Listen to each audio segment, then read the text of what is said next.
Dans la précédente vidéo, on a vu comment 3 outils simples permettaient de créer une to-do list. Pour mémoire, ces 3 outils, c'est la matrice d'Eisenhower, la loi de Pareto, aussi appelée loi des 80-20, et la loi de Parkinson. Une fois qu'on a cette to-do list, il y a des comportements à adopter de base qui permettent d'être efficaces. Et c'est ce que nous allons voir maintenant. La première chose que vous devez essayer de faire, c'est alléger votre charge mentale. Effectivement, vous recevez un nombre considérable de mails, vous participez à des réunions, vous avez des tas de gens qui vous disent ceci, cela, vous lisez énormément de documentation, bref, les informations pleuvent, vous ne pouvez pas tout retenir, vous avez besoin de noter. Il faut absolument le faire sur le support qui vous est le plus confortable, un carnet, un support informatique, qu'importe.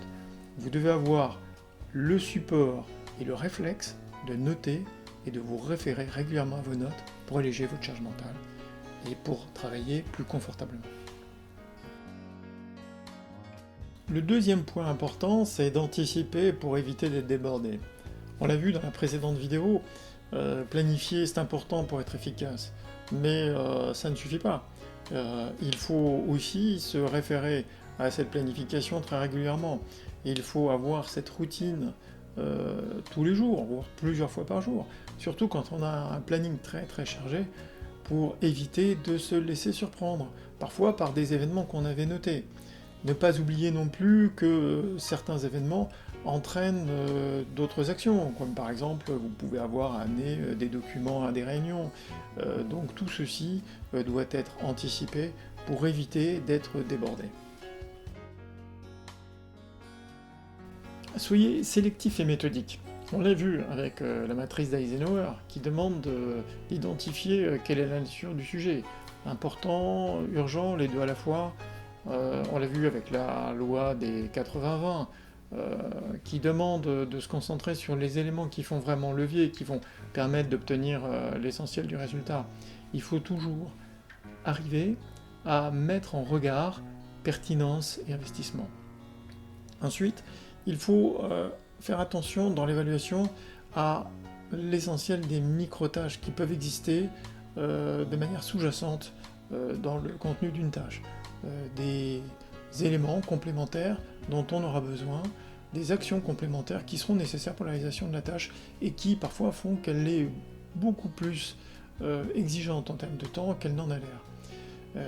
Ensuite, un dernier point, c'est de ne pas être trop pointilleux, de ne pas être trop minutieux, parce que ça peut être intéressant évidemment d'avoir un résultat carré, mais si vous recherchez une précision de 4 chiffres après la virgule, il y a en général peu de secteurs qui sont intéressés par ce niveau-là, et plus généralement, ça sera considéré comme une perte de temps. Encore une loi intéressante, la loi d'Illich. La loi d'Illich nous dit « L'efficacité humaine décroît au-delà d'un certain seuil au point de devenir négative ». Eh bien, c'est un peu ce que nous dit le proverbe. Qui veut aller loin, ménage sa monture. Sa monture, c'est vous.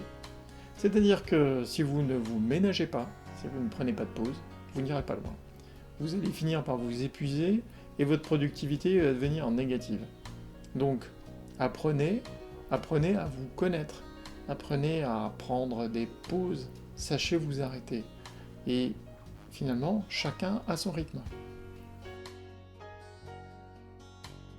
Alors c'est quelque chose que je vois souvent dans les entreprises, dans les départements, et que personnellement je trouve idiot, faut le dire. Ne pas réinventer l'eau chaude. Si quelque chose existe déjà, a été bien fait, c'est inutile de le refaire. Essayez de bien vérifier que ce que vous vous apprêtez à faire n'a pas déjà été fait par quelqu'un, et n'a pas été fait de manière tout à fait correcte.